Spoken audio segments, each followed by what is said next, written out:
ప్రేమపూర్ణుడు మన ప్రభు రక్షకుడైన యేసుక్రీస్తు వారి యొక్క శక్తిగల నామంలో క్రీస్తునందు ప్రియులైన సహోదర సహోదరులందరికీ శుభాలు వందనాలు తెలియచేస్తూ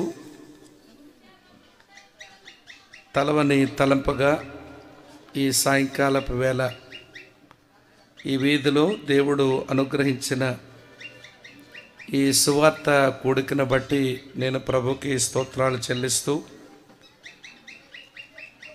దేవుని సేవకులు సుధాకర్ బాబు గారు సంఘం ఎంతో భారంతో ఏర్పాటు చేసిన ఈ మంచి కూడికలో నేను కూడా ఉండి దేవుని వాక్యంతో కొంతసేపు మీకు సేవ చేసే అవకాశాన్ని ఇచ్చిన దేవునికి నేను కృతజ్ఞతలు చెల్లిస్తూ మీరు కూడా మీ విలువైన సమయాన్ని ఇచ్చి ఈ చోటుకి చేరువచ్చినందుకు మీకు కూడా నా హృదయపూర్వకమైన వందనాలు చెల్లిస్తూ ఉన్నాను. ఎన్నో చక్కని పాటలు ఈ స్థలంలో పాడబడగా మీరు వింటూ వచ్చారు. ఆ పాటల్లో ఉన్న సందేశం మీరు స్వీకరించగలిగితే అదే గొప్ప సందేశం. మరొక సందేశం వినిపించాల్సిన అవసరం లేదు అన్నట్టుగా ఆ పాటల్లోని ఎంతో గంభీరమైన సందేశాలు మనకు వినబడుతూ వచ్చాయి. మరి క్రమంలో దేవుని వాక్యం చెప్పబడాల్సిన ఆవశ్యకత ఉంది గనక బైబిల్లోంచి ఒక్క వచనం చదివి అది వివరించే ప్రయత్నం చేస్తాం. మత్తయి సువార్త 28వ అధ్యాయం, మత్తయి సువార్త 28వ అధ్యాయం 18వ వచనం. అయితే యేసు వారి యొద్దకు వచ్చి, పరలోకమందును భూమి మీదను నాకు సర్వాధికారము ఇయ్యబడి ఉన్నది. పరలోకమందును భూమి మీదను నాకు సర్వాధికారము ఇయ్యబడి ఉన్నది. ప్రభు ఈ వచనం మన ధ్యానము నిమిత్తమై ఆశీర్వదించునుగాక. ప్రియులారా, కడసారి చూపు కడసారి మాట. ఇక కనబడని ఒక మనిషి దగ్గర మనం కడసారి చూపు కడచారి మాట వినడానికి మనం ఇష్టపడతాం. సృష్టికర్త అయిన దేవుడు యేసుక్రీస్తు శరీరంతో ఈ లోకములో ఉండి 33.5 సంవత్సరాల తన భౌతికమైన భూమి మీద జీవితాన్ని తాను ముగించుకొని ఆయన ఈ లోకాన్ని విడిచిపెట్టి వెళ్ళిపోతున్న సందర్భంలో తన శిష్యులకు ఆయన చెప్పిన కడసారి మాట, పరలోకమందును భూమి మీదను నాకు సర్వాధికారము ఇయ్యబడి ఉన్నది. నిజానికి ఆయన సర్వాధికారి అయిన దేవుడే. మన పాప శాపాల కొరకు శరీరంతో ఈ లోకానికి వచ్చిన కారణాన తన అధికారము, తన మహిమ, తన యొక్క ఔన్నత్యం అవన్నీ ప్రక్కన పెట్టి నా పాప శాపాల కొరకు ఈ లోకానికి వచ్చి మరణించి మృత్యుంజయుడై తిరిగి లేచిన తర్వాత ఆయన వెళ్ళిపోతున్న సందర్భంలో తన శిష్యులకు చెప్తున్న మాట, పరలోకమందును భూమి మీదను నాకు సర్వాధికారం ఇయ్యబడి ఉన్నది అన్నాడు. మంచిది.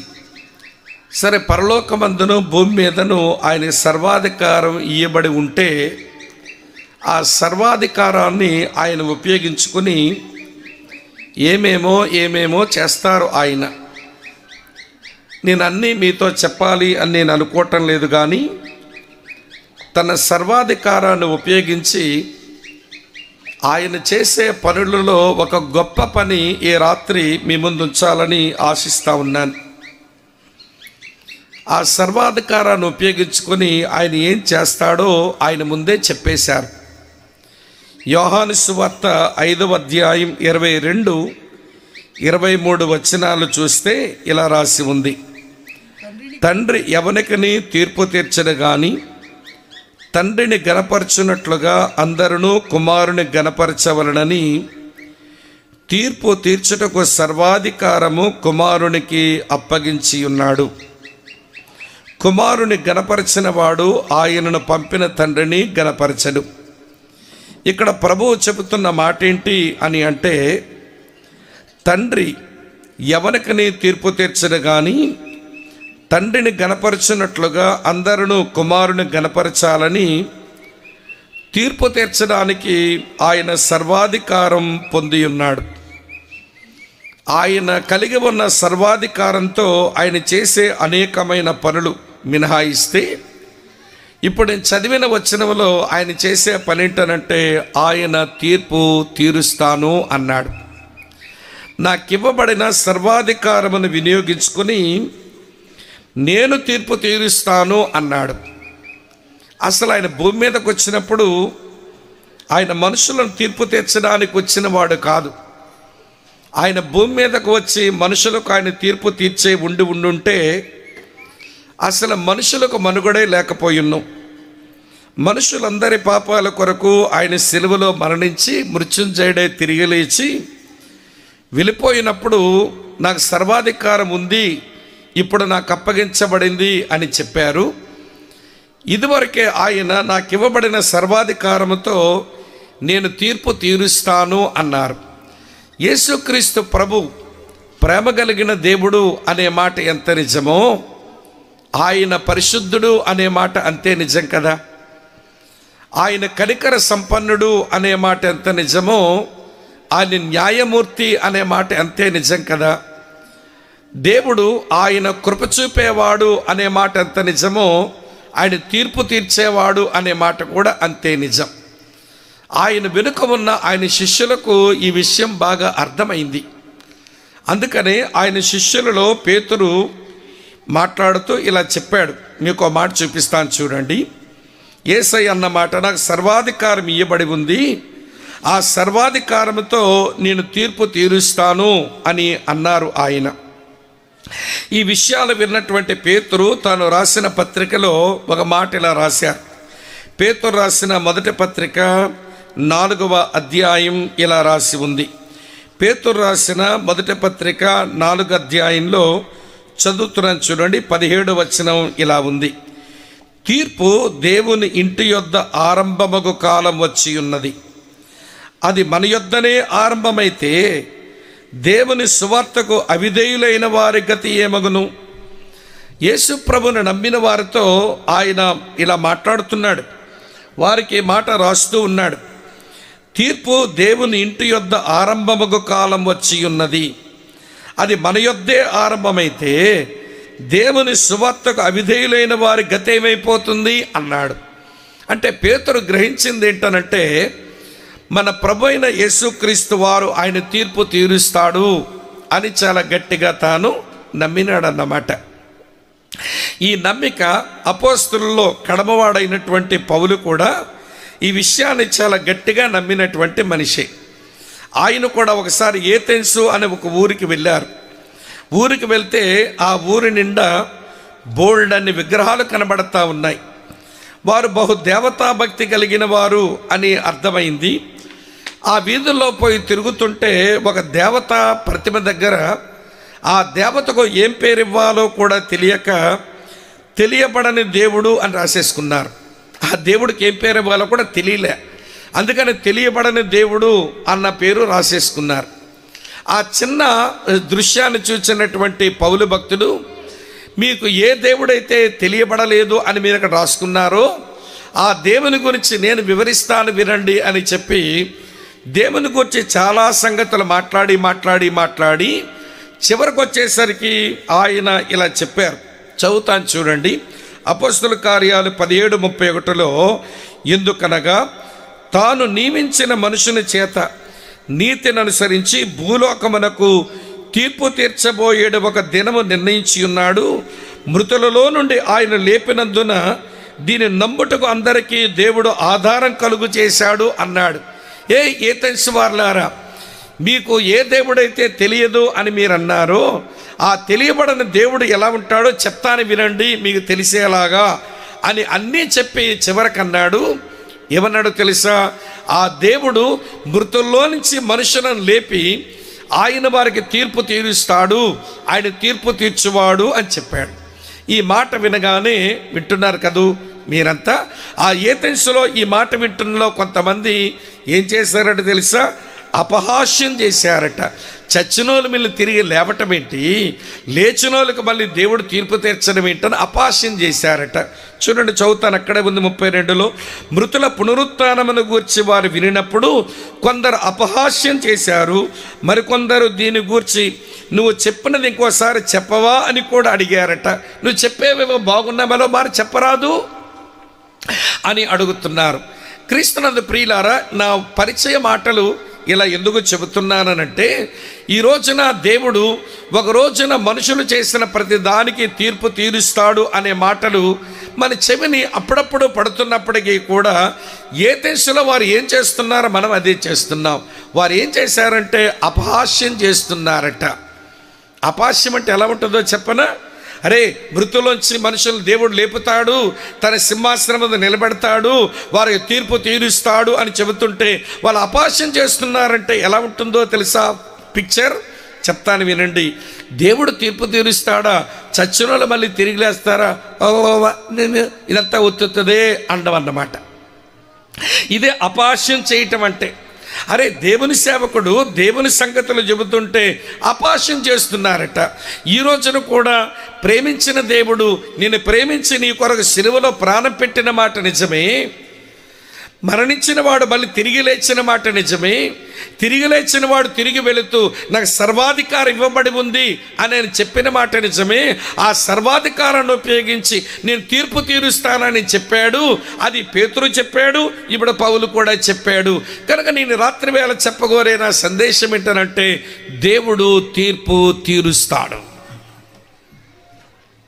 అపహాస్యమే చేస్తావో ఈ మాటలు వింటూ, నువ్వు చెప్పిన మాటలు బాగున్నాయిలే మరోబారు చెప్పరాదా అని అడుగుతావు. అది నీ ఇష్టం, అది నీ వ్యక్తిగతంగాని. నువ్వు అపహాస్యం చేసినా, నువ్వు అడిగి మళ్ళీ చెప్పమని కోరినా, మొత్తానికి దేవుడు తీర్పు తీర్చే మాట అయితే నిజం. ఎందుకు ఇది నిజం అని నేను అంటున్నాను అని అంటే, దేవుడు ఎప్పుడైనా ఆయన చెప్పాడు అంటే ఆయన చేసే తీరుతాడు. దేవుడు ఏదైనా విషయం చెప్పాడు అంటే ఆయన చేసే తీరుతాడు. అది ఎరిగినటువంటి మత్తయి ఆ సంగతిని ఇలా రాశాడు. మీ కొరకై చదువుతాను చూడండి. ఈ మంచి మాట ఇలా రాసి ఉంది, మీ కొరకై చదువుతున్నాను చూడండి. మార్కు సువార్తలో మీ కొరకై చదువుతున్నాను 13వ అధ్యాయం 31వ వచనం చూడండి. ఇలా రాసి ఉంది, ఆకాశమును భూమియు గతించును గాని నా మాటలు గతించవు అన్నాడు. ఇలాంటి మాట యేసుప్రభు వారు ఉన్నప్పుడు ఆయన కొండ మీద ప్రసంగంలో ఆయన ఇలా చెప్పారు. మీ కొరకై చదువుతాను చూడండి ప్రియులారా. మత్తయి సువార్త 5వ అధ్యాయం నేను చదువుతున్నాను 18వ వచనం. ఆకాశమును భూమియు గతించిపోయిననే గాని ధర్మశాస్త్రమంతయు నెరవేరు వరకు దాని నుండి ఒక పొల్లైనను ఒక సున్నైనను తప్పిపోదని నిశ్చయముగా మీతో చెబుతున్నాను. నేను ఏదైనా ఒక విషయాన్ని చెప్పాననుకోండి, అది నా గ్రంథంలో రాయించాననుకోండి, అది నెరవేర్చబడే వరకు ఒక్క సున్నా ఒక పొల్లు కూడా పోదు, అది తూచా తప్పకుండా నెరవేర్పుకు వస్తుంది అన్నాడు. కనుక నాకు సర్వాధికారం ఇవ్వబడింది, ఆ సర్వాధికారముతో నేనే తీర్పు తీరుస్తాను అని యేసయ్య అంటే, ఆ మాటలు ఎరిగి తెలుసుకున్న పేతురు, దేవుని తీర్పు దేవుని ఇంటి వద్దనే ఆరంభమయ్యే రోజులు వచ్చేసినాయి, ఇప్పుడు సువార్త వినని మనుషుల గతేమైపోతుంది అని ఆయన చెబితే, పౌలు భక్తుడు కూడా దేవుడు తీర్పు తీరుస్తాడు, మృతులలో నుంచి పునరుత్థానమును కలిగించి ఆయన తీర్పు తీరుస్తాడు అని పౌలు భక్తుడు కూడా చెబితే, మెట్టుగా ఆయన గ్రంథములో తీర్పు తీరుస్తాను అని చెప్పినప్పుడు ఆయన తీర్పు తీర్చక మానడు. ఈ రోజున చాలామంది దేవుని పిల్లలు యేసయ్య మాకు తెలుసు, ఆయన ప్రేమ మాకు తెలుసు, ఆయన ఎలా మరణించాడో తెలుసు, ఆయన ఎలా తిరిగి లేచాడో తెలుసు, ఎలా వెళ్ళిపోయాడో మాకు తెలుసు, ఎలా వస్తాడో మాకు తెలుసు, యేసయ్య గురించి మాకు అన్నీ తెలుసు అని అనుకుని ప్రియులారా తీర్పు తీరుస్తాడనే విషయం ఎరగక, భయం లేక బరితెగించి మనుషులకు బ్రతకడం అలవాటైపోయింది ఈ రోజుల్లో. అన్ని ప్రాంతాల్లోనే ఇలాంటి మనుషులే ఉన్నారు. దేవుడు తీర్పు తీరుస్తాడన్న లేశమంతైనా, రవ్వంతైనా, బూరేనువంతైనా భయం మనుషుల దగ్గర లోపించి బరితెగించే మనుషులు బ్రతుకుతున్నారు ఈ రోజుల్లో. అయితే నేను రాత్రి వేళ దేవుడు తీర్పు తీరుస్తానని చెప్పిన 3 సంఘటనలు చూపిస్తాను. ఆయన ఎలాగ తీర్పు తీర్చాడో కూడా నేను చెప్పేస్తాను. తర్వాత మనం ఏం చెయ్యాలో నేను చివరిగా చెప్పి ముగిస్తాను. ప్రియులారా, నాతో రండి, అందరూ కలిసి ఆదికాండం 6వ అధ్యాయానికి రండి. ఆదికాండం 6వ అధ్యాయం చదువుతున్నాను. 13వ వచనం ఇలా ఉంది. దేవుడు నోవహుతో ఇలాగన్నాడు, సమస్త శరీరుల మూలంగా భూమి బలత్కారముతో నిండి ఉన్నది గనుక నా సన్నిధిని వారు అంతం వచ్చి ఉన్నది. ఇదిగో వారిని భూమితో కూడా నాశనము చేయుదును అన్నాడు. ఇది దేవుడు తన నోరారా పలికిన ఒక తీర్పు సందేశం ఇదే. ఏ నోవహు వినవయ్యా, ఈ భూమి మీద మనుషులు చేస్తున్న ఈ బలత్కారంతో నిండిపోయింది ఈ భూమి అంతా. నా సన్నిధిని వారు అంతం వచ్చేసింది, నేను వారిని భూమితో కూడా నాశనం చెయ్యాలనుకుంటున్నాను అన్నాడు. నీ కొరకు ఏమండి నువ్వు ఒక ఓడను సిద్ధం చేసుకున్నాడు, ఆయన సంగతి పక్కన పెట్టండి. ఇప్పుడు దేవుడు ఇంత కఠినమైన తీర్పు మాట చెప్పడానికి అప్పటికి భూమి మీద ఉన్న మనుషులు ఏం పాపం చేశారండి? దేవుడు ప్రేమ గలవాడు కదా, దేవుడు వాత్సల్యత గలవాడు కదా, దేవుడు కనికర సంపన్నుడు కదా, దేవుడు కృపా సంపన్నుడు కదా, దేవుడు జాలి కలిగిన వాడు కదా. అలాంటి ఆయన భూమి మీద ఉన్న మనుషుల యొక్కని నేను నాశనం చేయబోతున్నానని తీర్పు ఎందుకు చెప్పినాడు ఆయన? చెప్తాను వినండి. ఆయన తీర్పు సందేశం చెప్పడానికి గల కారణాలు, కొన్ని బలమైన కారణాలు ఉన్నాయి. నేను చదువుతాను చూడండి. మొదటి కారణం ఇలా ఉంది. 6వ అధ్యాయం చదువుతున్నాను చూడండి ప్రియుల, 2వ వచనం. దేవుని కుమారుడు నరుల కుమార్తెల చక్కని వారిని చూచి వారందరిలో తమకు మనసుకు వచ్చిన స్త్రీలను వివాహం చేసుకొనిరి. ప్రియులారా, ఈ వచనం మోషే వ్రాసినప్పుడు దేవుని కుమారులు ఎవరు, నరుల కుమార్తెలు ఎవరు, మీరు కొంచెం వాదించుకొని కొట్టుకు చావండరా అని రాయలేదు. అసలు మోషే ఈ విషయం రాయడానికి గల ఉద్దేశం ఏంటనంటే, దేవుడు పవిత్రంగా ఎంచిన, దేవుడు ఆశీర్వదించిన, దేవుడు ఘనముగా ఎంచిన వివాహ వ్యవస్థ పాడైపోయింది భూమి మీద. మన పెళ్లి కార్డులు కొట్టించుకున్నప్పుడు రాస్తాంగా వివాహం అన్ని విషయంలో చెప్పండి, ఎలాంటివి బాగా తెలుస్తాయి మనకు. అవును, దేవుడు ఘనపరిచిన వ్యవస్థ వివాహ వ్యవస్థ. దేవుడు మొట్టమొదటి పెళ్లిని చేసి ఆదామవ్వలను ఆయన ఆశీర్వదించినాడు. అది ఆశీర్వదించబడిన వ్యవస్థ అది కదా. మరి దేవుడు ప్రత్యేకపరిచిన, ఆశీర్వదించిన, ఘనముగా ఇచ్చిన వివాహ వ్యవస్థ పాడైపోయింది. ఎట్లా పాడైపోయింది అని అంటే, ఆ రోజుల్లో ఉన్న మనుషులట తమకు మనసుకు వచ్చిన స్త్రీలను పెళ్ళాడుతున్నారట. అంటే మీకు మనసుకు వచ్చిన పెళ్ళాడొచ్చినా వినండి, పెళ్ళి అవ్వాలే నీకు, అది కరెక్టే. కానీ మనసుకు వచ్చిన వాళ్ళని, నీ ఇష్టం వచ్చిన వాళ్ళని పెళ్ళాడవచ్చునా? నీ పెళ్ళికి దేవుని చిత్తంతో సంబంధం లేదా? మీ అమ్మా నాన్నల యొక్క ప్రమేయంతో సంబంధం లేదా? అలాగనే దేవుని సంఘములో సేవకుని ఆమోదంతో సంబంధం లేదా? సంఘం యొక్క సమ్మతితో సంబంధం లేదా? దేవుని నమ్మిన వారు, దేవుని పిల్లల పెళ్ళెట్లా జరగాలంటే దేవుని చిత్త ప్రకారము, అమ్మా నాన్నల అంగీకారంతో, సేవకుని యొక్క ఆమోదంతో, సంఘం యొక్క సమ్మతితో పెళ్ళి జరగాలి. అంతేగాని మనసుకు నచ్చిన వాళ్ళని పెళ్ళాడమేనా? వయసుతో నిమిత్తం లేదా, వరుసతో నిమిత్తం లేదా, ఎవరు పడితే వాళ్ళు పెళ్ళాడమేనా నీ మనసుకు వచ్చిందని? అంటే నోవహు బ్రతుకున్న రోజుల్లో మనుషులు ఎట్లా తగలబడ్డారు అంటే, దేవుని చిత్తంతో సంబంధం లేదు, తల్లిదండ్రుల యొక్క అంగీకారంతో సంబంధం లేదు, సేవకుల యొక్క ఒక పెద్ద ఆయన యొక్క ఆమోదంతో సంబంధం లేదు, అలాగని వినండి వారి గుంపు యొక్క సమ్మతితో కూడా సంబంధం లేదు. అట్లా తయారయ్యారు వాళ్ళు. ఈ రోజున మనుషులు కూడా దాదాపు అలాగే ఉన్నారు కదా. ఆ రోజున వారు వివాహ వ్యవస్థను పాడు చేశారు, నేను డీటెయిల్గా చెప్పాను. ఈ రోజున కూడా మనుషులు వివాహ వ్యవస్థను పాడు చేసే బ్రతుకుతున్నారు. నేను ఎరుగుదనండి, ప్రియులారా, ఒక అబ్బాయిని పెళ్లి చేయమని వాళ్ళ అమ్మని అడిగింది. చేయనని చెబితే ఆ పిల్ల అబ్బాయితో పాటు వెళ్ళిపోయింది. ఆ వెళ్ళిపోయిన రోజు మా విశాఖపట్నం హుదూద్ తుఫాన్ వచ్చిన రోజు, విశాఖపట్నానికి హుదూద్ వచ్చింది. వీళ్ళిద్దరు హుదూద్ అయిపోయారు. ఇంతకు ఏంట్రా బాబు అని అంటే, వాడికేమో ఒక అమ్మాయితో పెళ్ళయింది, ముస్లిం అమ్మాయి. ఆ పిల్లలతో ఇద్దరు ఆడపిల్లలు కూడా పుట్టినారు. ఆ పిల్లను వదిలించేసుకొని వీడేమో ఈ అమ్మాయి కొరకు వచ్చేసాడట. ఈ పిల్ల ఏమో ఎంఎస్సీ చదువుకుంది, వాడేం పెద్ద చదవరేం కాదు. ఈ పిల్లకి ఏదో ఉద్యోగం వస్తుంది, వాడికి ఉద్యోగం వచ్చే దారి లేదు. ఈ పిల్ల పెళ్లి కాని యవ్వనస్తురాలు, వాడేమో పెళ్ళై ఇద్దరు ఆడపిల్లలకి అన్నటువంటి తండ్రి కూడాను. చివరికి వాళ్ళమ్మ అంటే అమ్మాయి తాలూకు అమ్మ, ఎక్కడో మేము ఉన్న హుదూద్ తుఫాన్ వచ్చే రోజున తమ్ముడు ఒకసారి మా ఇంటికి వస్తారా అని గుండె బాధేసుకుంటూ ఏడుస్తుందా. ఏడుపులు అర్థమైపోతున్నాయి. చివరికి ఇంటికి వెళ్తే గుండె బాదుకొని ఏడుస్తుంది. భర్త ఏమో ఎవడు సరిగా చూడక వదిలిపెడితే ఈ పిల్ల మీద ఎంతో పెట్టుబడి పెట్టి చదివించుకొని ఆ తల్లి ఎంత కష్టపడిందో మేము ఎరుగుదాం. నేను ఆ పిల్లను కూడా ఒకసారి పిలిపించా. ఎందుకో నాకు కొంచెం ప్రశ్నార్థకం ఉంది నీ జీవితం, ఏంట్రా తల్లి అని అంటే, అంకుల్ అలాంటివేమీ లేవంది. మరి ఇవన్నీ ఏంటో నేనేవో చూపించగానే కాలు పట్టేసుకొని, అంకుల్ మా మమ్మీ చెప్పకండి అంకుల్, నేను ఈ విషయంలో సరిచేసుకుంటాను అంకుల్ అని చెప్పింది. నేను ఎంతో బాగా నమ్మాను. కానీ హుదూద్ తుఫాన్ రోజున వీళ్ళిద్దరు హుదూద్ అయిపోయారు. చివరికి వీళ్ళ అమ్మగారు పోలీస్ కేసు పెడితేను ఆ పోలీస్ స్టేషన్లోనట ఆ ముస్లిం పిల్ల, వినండి, ఈ విడాకులు అయితే అయిపోయింది కానీ అప్పుడప్పుడు పిల్లని చూడడానికి పోతున్నట్ట వీడు. వెళ్తుంటే పోలీస్ స్టేషన్కి వచ్చినటువంటి ఆ చిన్న పిల్లలిద్దరూ ఈ పిల్ల కాలు పట్టుకున్నట్టున్నారు. ఆంటీ మాకు ఒకడే డాడీ ఆంటీ, మా డాడీని మాకు వదిలేవా అన్నా కానీ పిల్ల గుండె కరగలేదు, ఆడు గుండె కరగలేదు. చిన్నపిల్లలు ఈ పిల్ల కాలు పట్టుకొని ఆంటీ మాకు ఒకడే డాడీ ఆంటీ, మా డాడీని మాకు వదిలేవా అని ఏడుస్తుంటే వినండి, మరి విడాకులు తీసుకొని మళ్ళీ ఎందుకు పోతున్నాడు? మరి పిల్లల మీద మమకారాన్ని పోయాడు. ఆ పిల్ల ఏడుస్తున్నారు కదా, ఈ పిల్లకే మనసు కరగలేదు. వినండి ప్రియులారా, ఏమండి ఆ వాడికే మనసు కరగలేదు. మొత్తానికి వాళ్ళు ఎటో పోయారులండి, అది వేరే విషయం. కానీ నేను చెప్పగోరే విషయం ఏంటి, ఇలాంటి సంగతులు న్యూస్ పేపర్లో, టెలివిజన్లో, మన చుట్టుపక్కల ప్రాంతాల్లో ఎన్నో జరుగుతూ వస్తున్నాయి.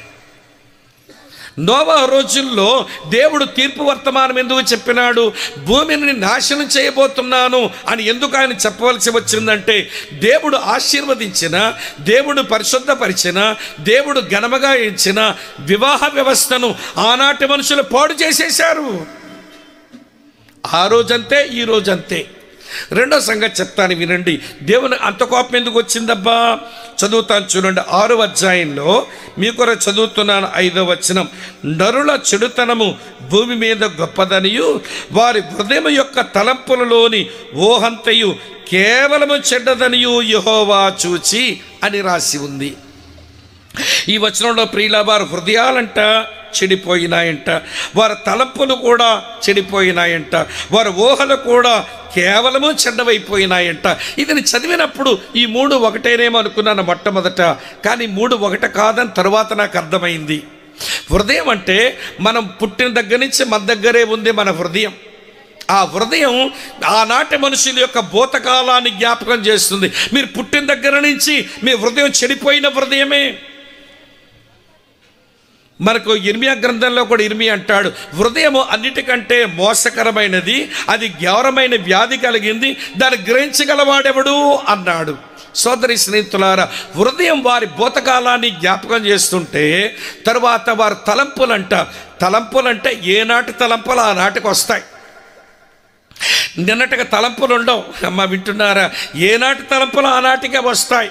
హృదయం చెడిపోయిందంటే వాళ్ళ భూతకాలం చెడగొట్టుకున్నారు, వారి తలంపులు చెడిపోయినాయంటే వాళ్ళ వర్తమాన కాలం చెడగొట్టుకున్నారు. ఊహలు కూడా చెడిపోయాయంట. ఊహలు భవిష్యత్తుకు ఉంటాయి. నిన్నటికి ఊహలు ఉండవు, ఈ రోజుకి ఊహలు ఉండవు. రేపటి గురించి ఈ రోజుకి ఊహలు కలుగుతాయి. ఊహలు అనేవి భవిష్యత్తు కాలానికి చెందినవి. అంటే వాళ్ళ హృదయం భూతకాలం అది చెడిపోయింది, వాళ్ళ తలంపులు అనగా వర్తమాన కాలం అవి చెడిపోయినాయి, వారి ఊహలు అనగా వారి భవిష్యత్తు కాలం అది కూడా చెడిపోయింది. అంటే వాళ్ళు అన్ని కాలాలు వారు చెడగొట్టుకున్న మనుషులు అన్నమాట. భూత వర్తమాన భవిష్యత్ కాలాలు చెడగొట్టుకున్న మనుషులు, అన్ని కాలాలు చెడగొట్టుకున్న వాళ్ళకి ఇక వచ్చేది ఒకటే కాలం, దాని పేరే పోయే కాలం. అన్ని కాలాలు చెడగొట్టుకున్న వాళ్ళకి ఇక రావాల్సింది ఒకే కాలం, పోయే కాలం. దేవుడు కొన్ని కాలాలు మనకిస్తాడు. దేవుడు మనకిచ్చిన కాలాలు మనం చెడగొట్టుకుంటే మన ముందు దాపురించేది మనకు పోయే కాలమే, మనకొచ్చేది ఇక పోయే కాలమే.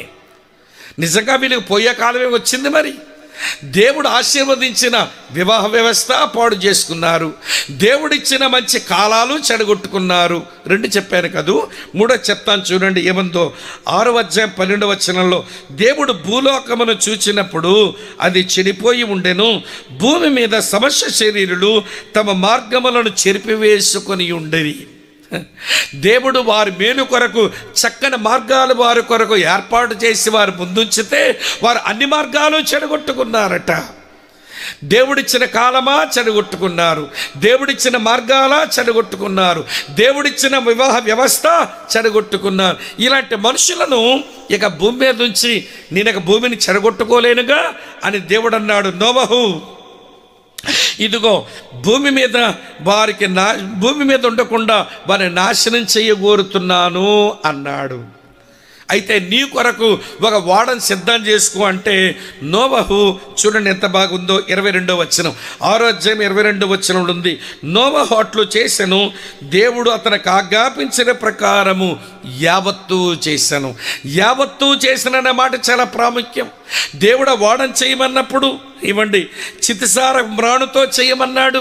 ఆ కర్రనేమో అక్కడ కాదు, ఆ కొండల మీద ఉన్న కర్రను తీసుకుని వచ్చి ఇక్కడ ఓడను సిద్ధం చేస్తుంటే ఒకవేళ ఏదైనా కర్ర ముక్క మళ్ళీ అవసరమైతే దేవుడు చెప్పినట్లుగా చెయ్యాలి గనక మళ్ళీ పోయి కర్రలు కొట్టుకొని వచ్చి దేవుడు చెప్పినట్లు యావత్తును క్రమంగా చేశాడట ఆయన. ఇక క్రమంగా చేయటం అయిపోయిన తర్వాత చివరికి ఏం జరిగిందో చెప్తాను వినండి. ఆ కర్రను కోసుకుని వచ్చి ఆ కర్రతో ఓడను సిద్ధం చేసి సుమారు బైబిల్ పండితులు ఏదో లెక్కలు కట్టి 120 సంవత్సరాల వరకు చేశాడట. 120 సంవత్సరాలు ఆ ఓడను సిద్ధం చేస్తూ ఏం చేసేవాడట ఆయన? పేతురు రాశాడు మరో దగ్గర. పేతురు రాసిన 2వ పత్రిక 2వ అధ్యాయంలో, పేతురు రాసిన 2వ పత్రిక 2వ అధ్యాయంలో స్నేహితులారా, వాడను చేస్తూనే ఉన్నాడు, తన కుటుంబంతో వాడను సిద్ధం చేస్తూనే ఉన్నాడు. చేస్తూనే అతను చేసిన పనింటో తెలుసా? 5వ వచనంలో ఇలా రాసి ఉంది, వినండి ప్రియులారా, చదువుతా. నీతిని ప్రకటించిన నోవహు అని రాసి ఉంది. నీతిని ప్రకటిస్తూ ఉన్నాడు. ఒరే బాబు, నేను దేవుని కృపను పొందిన వాడినైతిని, దేవుని విశ్వాసం ఉంచాను కనుక నీతిమంతుడయ్యాను. మీ కళ్ళ ముందు ఎలా నీతిగా బ్రతుకుతున్నాను అది కూడా మీరు చూస్తూనే ఉన్నారు. కనుక మీరు నీతిమంతులు అవ్వడానికి మీరు రండిరా, దేవుని విశ్వాసం ఉంచండి, నీతిగా బ్రతకడానికి ప్రయత్నం చేయండి అని ఈ 120 సంవత్సరాలు అలాగా ప్రకటిస్తూనే ఉన్నట్ట. ప్రకటించే పని అయిపోయింది. ఇప్పుడు ఏం జరిగిందో చదువుతాను చూడండి. ఆదికాండం 7వ అధ్యాయం 7వ వచనంలో, అప్పుడు నోవహును అతనితో కూడా అతని కుమారులను అతని భార్యయు అతని కోడండును ఆ ప్రవాహ జలములు తప్పించుకున్నటకై ఓడలో ప్రవేశించిరి. లోపలికి వచ్చేశారు. దేవుడు తీర్పు తీరుస్తానన్నాడు. ఇగో నీతి వర్తమానం మీకు చెబుతున్నాను, నేను ఎలా నీతిమంతులుగా తీర్చబడ్డానో నేనే మీకు రుజువు, ఎలా నీతిగా బ్రతుకుతున్నానో నేనే మీకు సాక్ష్యం అని 120 సంవత్సరాలు ప్రియులారా దేవుని మాటలు చెబుతూనే దేవుడు చెప్పిన ప్రకారం జీవిస్తూనే బ్రతికి చివరికి ఓడలో ప్రవేశించేసరికి నేను అనుకుంటాను, నోవా అలా ప్రకటిస్తున్న ఆ రోజుల్లో ఆ మనుషులంతా ఇలాగే అని ఉంటారు. ఏంటి, పైనుంచి వర్షం పడుతుందా, నీళ్ళొచ్చి ముంచేస్తాయా, నువ్వు బ్రతకడానికి ఓడని సిద్ధం చేసుకుంటున్నావా, అసలు పైనుంచి నీళ్లు కురవడం ఏంట్రా అని చెప్పి ప్రియుల ఎగతాళే చేసుంటారు. దేవుని తీర్పు వర్తమానాలు ఎప్పుడూ మనుషులకు అపహాస్యమే. ఎందుకో చెప్పమంటారా? అప్పటి వరకు పైనుంచి వర్షం పడలేదట. ఇవడ నేల మీద నుంచి లేచినటువంటి ప్రియులార ఆ తేమ వలన భూమి పండుతూ వచ్చిందని ఆదికాండం 2వ అధ్యాయంలోనే ఆ సంగతిని మనం చూస్తాం. ప్రియులార చదువుతున్నాను చూడండి. ఆదికాండం 2వ అధ్యాయంలో ఇలా రాసి ఉంది. ఆదికాండం 2వ అధ్యాయం 6వ వచనంలో, అయితే ఆవిరి భూమి మీద నుండి లేచి నేలనంతటిని తడిపాను. అలాగ మనుషుని పండించుకొని బ్రతుకుతున్నాడు. పైనుంచి వర్షం అది కురవటం అనేది ఇదివరకు జరిగిన సంగతి కాదు. వర్షం కురవడము అది వరకు జరిగిన సంగతి కాదు. తను కాపాడుకోవడానికి వాడ తయారు చేయబడ్డం అది వరకు జరిగిన సంగతి కాదు. అది వరకు చూడని సంగతుల గురించి దేవుని చేత నోవా హెచ్చరించబడిన వాడై చెబుతూ ఉంటే వారు ఎగతాళి చేస్తూనే ఉన్నారు. చివరికి తీర్పు రోజు రానే వచ్చింది. ప్రియులారా వినండి, వారు ఎప్పుడైతే లోపలికి వెళ్ళిపోయినారో దేవుడు ఏం చేశాడో చదువుతాను చూడండి. 16 వచనం, ఆదికాండం 7:16 ఇలా రాసి ఉంది. ప్రవేశించినవన్నీ దేవుడు అతనికి ఆజ్ఞాపించిన ప్రకారము సమస్త శరీరంలో మగది ఆడది ప్రవేశించను. అప్పుడు యెహోవా ఓడలో అతనిని చెప్పండి ఏం చేశాను? మూసివేశాను. నోవా లోపలికి వెళ్ళి గడి పెట్టుకోవాలా? నోవా లోపలికి వెళ్ళిన తర్వాత దేవుడే పైన తలుపు వేసి మూసేశాడట. మూసేసిన తర్వాత నేను అనుకుంటాను, ఇలా ఊహిస్తున్నాను, పైనుంచి ఒక చిన్న చుక్క చినుకుపడి ఉంటుంది. అబ్బా ఇదేంటే చల్లటి నీటి బొట్టు ఒట్టి మీద పడింది అని సంబరపడి ఉంటారు. టపటపా చినుకులు పడుతున్నాయి, భలే డ్యాన్స్ వేసుంటారేమో చినుకులు పైనుంచి పడుతున్నాయని. నెమ్మదిగా నీళ్ళు కాస్త పెరిగి ఏమండి చీలమండలు ములిగినాయి. ఇదేంట్రా ఎంత నీరైంది భూమి మీద, పైనుంచి అలాగే కురుస్తూ ఉంది అని అనుకున్నారు. మోకాల వరకు నీరు పెరిగింది. అది చూశాక కొంచెం ఆందోళన వచ్చి ఉంటుంది. అది కాస్త నడుములోతు వరకు నీరైపోయింది. ఇంకా భయం వచ్చి ఉంటుంది వాళ్ళకు. ఇంకా నీరు పెరిగిపోతుంటే నేను ఊహిస్తుంటాను, ఆ ఓడలో ఉన్న నోవా కేకలు వేస్తున్నారు, నోవా తాతయ్య తలుపు తెరవ్వా మేము వస్తాము, నోవా బాబాయ్ తలుపు తెరవ్వా నేను కూడా వస్తాను, నోవా మామయ్య గారు తలుపు తెరుస్తారా నేను కూడా వస్తాను. ఒరే 120 సంవత్సరాలు చెప్పాను కదరా, మీరు వివాహ వ్యవస్థన పాడు చేసుకుని దేవుని దృష్టి కోపం తెప్పించారు. మీరు అన్ని కాలాలా చెడగొట్టుకొని దేవుని కోపం తెప్పించారు. దేవుని మార్గాల మీరు తొలగించేసుకుని దేవుని కోపం తెప్పించారు. ఆయన మించిపోయింది లేదు. దేవుని విశ్వాసం ఉంచండి, దేవుడు కృప కలిగిన వాడు, మీరు మారు మనసు పొందండి అని పిలిస్తే నన్ను ఎగతాళి చేశారు కదరా, మీరు అపాసం చేశారు కదా. నేను ఇప్పుడు చేయగలిగింది ఏమీ లేదు. నేను లోపల గడి వేసుకుంటే తలుపు తీసి లోపలికి రండిని పిలిచేవాడినేమో కానీ నేను లోపల వేసుకోలేదురా, దేవుడు పైనుంచే తలుపు మూసేశాడు, నేనేమి చేయగలిగింది లేదు అన్నప్పుడు అపాస్యం చేసే వాళ్ళంతా కూడా నీటి అడుగుకు ముంచబడి వాళ్ళు చచ్చారు. ఇదంతా మీకు ఎందుకు చెప్పాను అంటే, ఆ రోజులకి ఈ రోజులే పెద్ద తేడా లేదు. ఆ రోజుల్లో మనుషులు ఎట్లున్నారు, ఈరోజు మనుషులు అలాగే ఉన్నారు ప్రియులారా. కానీ దేవుని సేవకులు, దేవుని సంఘం, ఒరే దేవుడు తీర్పు తీరుస్తాడు, మారు మనసు పొందండి రా, దేవుని విశ్వాసం ఉంచండి అమ్మా, మీ పాపాల విషయమే పశ్చాత్తాపడని అరుస్తుంటే అపహాస్యం చేయటం, ఎగతాళి చేయటం, ఎక్కిరించడం అలవాటైపోయింది ఈనాటి మనుషులకు. చెయ్యి ఎంత బాగా ఎగతాళి చేయగలుగుతావో, వెక్కిరించు ఎంత బాగా వెక్కిరించగలవో, అపహాస్యం ఎంత బాగా అపహాస్యం చేయగలవో. కానీ దేవుడు తీర్పు తీరుస్తాడు అనే మాట అయితే నిజం. దీన్ని ఎవడూ తప్పించుకోలేడు. అమ్మ వింటున్నారు కదూ, తీర్పు తీర్చుటకు నా తండ్రి నాకు సర్వాధికారం అప్పగించి ఉన్నాడు. నా తండ్రి ఎవరికని తీర్పు తీర్చడు కానీ అందరకు తీర్పు తీర్చేవాడిని నేనే అని యేసయ్య చెప్పాడు.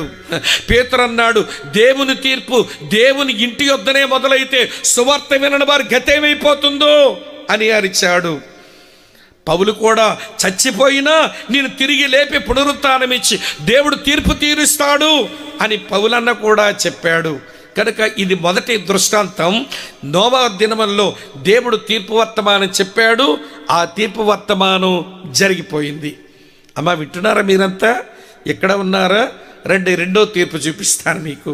అదే ఆదికాండం చదువుతున్నాను చూడండి ప్రియులారా, 19వ అధ్యాయం. అదే ఆదికాండం 19వ అధ్యాయం చదువుతున్నాను. ఈ మంచి మాట చూడండి, ఇలా రాసి ఉంది. 13వ వచనం, మేము ఈ చోటు నాశనము చేయవచ్చుతిమి, వారిని గూర్చిన మొర యెహోవా సన్నిధిలో గొప్పదాయను గనుక దాన్ని నాశనము చేయుటకు యెహోవా మమ్మల్ని పంపినని చెప్పగా, లోతు అనే మనుషుని యొద్దకు దేవుని దూతలు వచ్చి చెబుతున్నారు, బాబు దేవుడు ఈ చోటు నాశనం చేయడానికి మమ్మల్ని పంపించినాడు, దేవుడు దీనికి తీర్పు తీర్చబోతున్నాడు అన్నాడు. సొదొమ గొమొర్రా పట్టణాల మీదకు దేవుని తీర్పు సంభవించనయ్యుంది. అరే వీళ్ళేం చేశారండి? దేవుడు ఆ పట్టణాన్ని నాశనం చేయాలనుకోవడానికి కారణాలు ఏంటి అని అంటే చూపిస్తారు చూడండి. అదే 18వ అధ్యాయం 20వ వచనంలో రాసి ఉంది, మరి యెహోవా సొదొమ గొమొర్రాలను గూర్చిన మొర్ర గొప్పది గనుకను వాటి పాపం బహు భారమైనది గనుకను అన్నాడు. సొదొమ గొమొర్రా ప్రాంత ప్రజల పాపం దేవుని దృష్టిగా చాలా భారంగా ఉందట. అమ్మా వినండి, వారి పాపం దేవుని దృష్టిలో భారంగా ఉంది. ఏం చేసుంటారు వారి పాపం అని అంటే, ప్రియులారా, ఒక దేవుని దాసుడు ఒక పుస్తకాన్ని రాస్తూ ఒక చరిత్ర పుస్తకాన్ని కోట్ చేసినాడు. నేను కూడా చరిత్ర పుస్తకం నాకు దొరికితే చూశాను. సొదొమల కంట రోజుల్లో 3 రకాల పిచ్చులు ఉండేవంట. దీని సొదొమ పిచ్చులు అన్నారు. ఇక్కడ ఉన్నారా మీరంతా? ఏ పిచ్చులు ఇవి? సొదొమ పిచ్చులు. ఈ సొదొమ పిచ్చులు ఈనాటి తరానికి కూడా బాగా ఎక్కినాయనిపించింది నాకు. సరే, మొదటి పిచ్చి ఏంటో చెప్తాను వినండి. సొదొమ పిచ్చిలో మొదటి పిచ్చి వీరికి సరదాల పిచ్చి అంట. ఏం పిచ్చమ్మా? సరదాల పిచ్చి. ఎవడు సరదాగా ఉండాలి జీవితం అనుకునే సరదాల పిచ్చి. ఈ రోజున సరదాల పిచ్చిలో పడి చెయ్యరాని పనులు చేస్తూ, వినండి, చెబడి చెయ్యరాని కార్యాలు చేస్తూ ఉండకూడని వ్యసనాలతో మనుషులు మిగిలిపోతున్నారు. ఏమిట్రా నిన్న అట్లా పడిపోయావు, అక్కడ తాగినావేంట్రా అంటే ఏదో సరదాకలే అంటున్నాడు. సరదా అంట. ఏమిట్రా బాబు జుత్తుకంతా రెబ్బను కట్టుకొని పాములాగా ఆడేమిట్రా రోడ్డు మీద నువ్వు? మేము రోడ్డు మీద చూసినప్పుడు ఏదో వాడు నాగిని మ్యూజిక్ వేశాడు, నువ్వు నాగుపాములాగా దొర్లావు. ఏమిట్రా దొర్లాట, ఏమిట్రా రంగులు, ఏమిట్రా రెబ్బను కట్టుకొని వేషాలంటే ఏదో సరదాకలే అంటున్నారు మనుషులు. ఈ రోజున మనుషులకు సరదాల పిచ్చెక్కింది. ఇదొకటి. సొదొమ గొమొర్రా వాళ్ళకు మరో పిచ్చి ఉందట. వాళ్ళకి రెండో పిచ్చి ఏంటో తెలుసా? సోకుల పిచ్చి. ఇటమ్మా సోకుల పిచ్చి.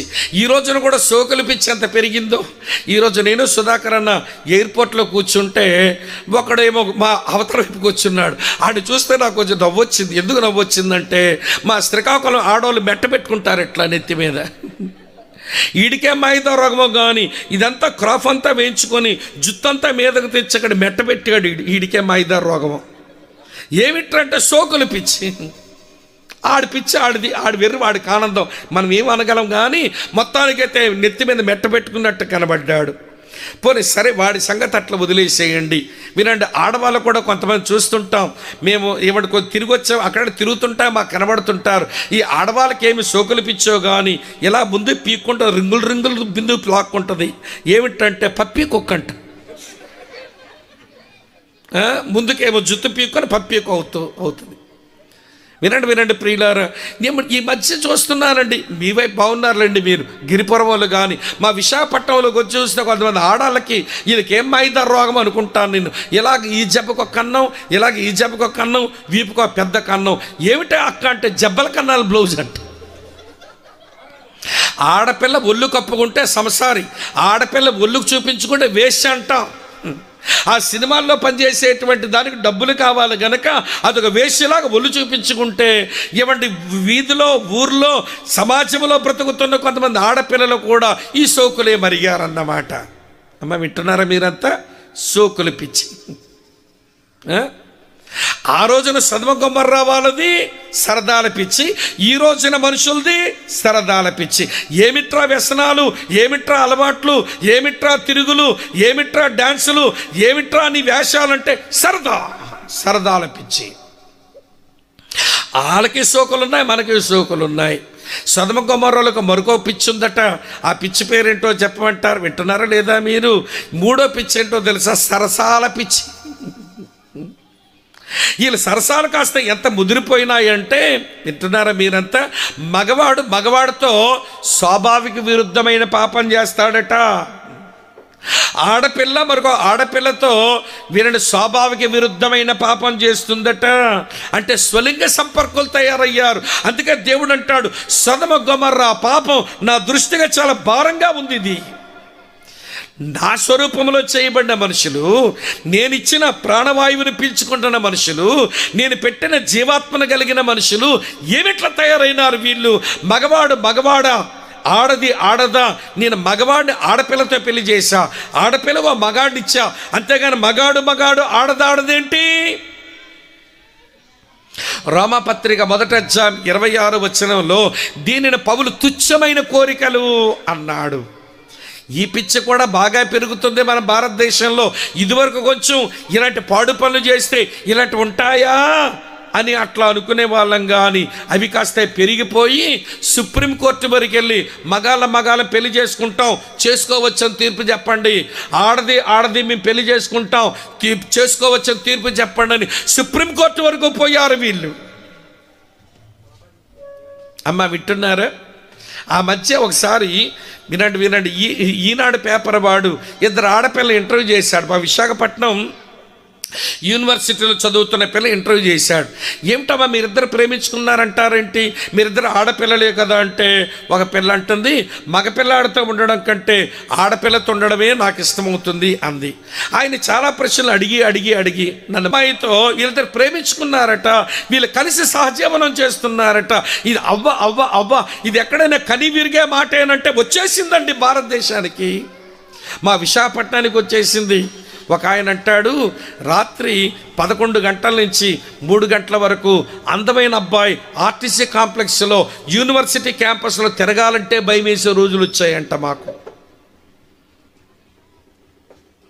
అందమైన మగపిల్లాడు వినండి, ఆ వాడు రైల్వే స్టేషన్లో, బస్ స్టాండ్లో, లేకపోతే వినండి యూనివర్సిటీ క్యాంపస్ దగ్గర ఒంటరిగా తిరగాలంటే భయం వేసే రోజులు వచ్చేసాయంట.